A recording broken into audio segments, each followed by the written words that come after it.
Depth test করে BNP ও অঙ্গ সংগঠনের নেতৃবৃন্দদের আসতে হবে কেন্দ্রীয় বিএনপির নেতা জামাল।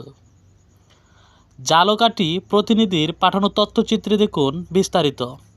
ঝালকাঠি ১ আসনের সংসদ সদস্য রফিকুল ইসলাম জামান বলেছেন, আমরা আইন শৃঙ্খলা সবচেয়ে ভালো হিসেবে আমরা শীতল পার্টির দেশ বলছি, শীতল পার্টিতে থাকলে তো মানুষের মন মানসিকতা ভালো থাকার কথা, প্রশান্তিতে থাকার কথা। প্রশান্তি থাকার জন্য যে সার্বিক যে আইন শৃঙ্খলা পরিবেশ থাকা দরকার সেটা আসলে কাঙ্ক্ষিত মাত্রায় রাখতে হবে। সেখানে আমাদের মাননীয় সংসদ সদস্যরা যেভাবে ওনারা ওনাদের কর্মীদেরকে উদ্বুদ্ধ করছেন, আমরা আশা করছি সকল ডিপার্টমেন্ট একসাথে কাজ করে আগামী দিনে আমরা খুব অল্প সময়ে আগামী মাসের মিটিংয়ে আমরা খুব ভালো একটা চিত্র ইনশাআল্লাহ দেখতে পাবো।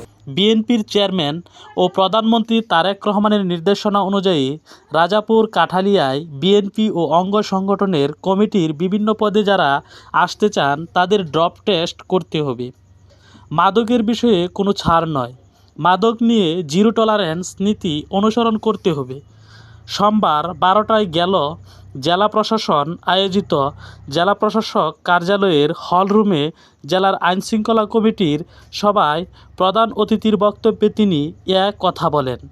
জেলা প্রশাসক মমিন উদ্দিন এর সভাপতিকে বিশেষ অতিথি ছিলেন ঝালকাঠি ২ আসনের সংসদ সদস্য পিস্টাত সুলতানা ইলেন বুট্টু। এ সময় সরকারি বিভিন্ন দপ্তরের কর্মকর্তারা উপস্থিত ছিলেন।